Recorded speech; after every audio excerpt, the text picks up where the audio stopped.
মিলন ভাই, ভালো আছেন আপনি? হ্যাঁ, ভালো আছি। আচ্ছা ভাইয়া, তো আপনার জন্য একটা প্রশ্ন, খুবই সহজ। হ্যাঁ, বলেন। তুমি তোমার বাবার ছেলে না, তুমি তোমার বাবার ছেলে না, কিন্তু তার সন্তান। তুমি কে?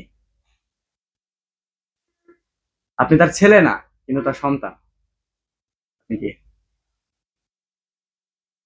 আমি 10 সেকেন্ড, একদম সোজা, একদমই সোজা। এটা যদি না দিতে পারেন ভাই, করা কিছু না। এটা কিরকম? পারবেন না?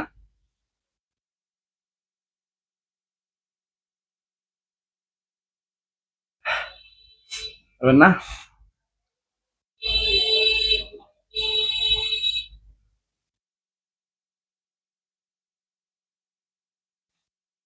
হ্যাঁ, আমরা টাইম নিতে পারছি না, সো আপনার সময় শেষ। দর্শক, সে অ্যান্সারটা দিতে পারে নাই। আপনারা কি জানেন? যদি জেনে থাকেন আমাদের অবশ্যই জানাবেন। ধন্যবাদ সকলকে। আসসালামু আলাইকুম।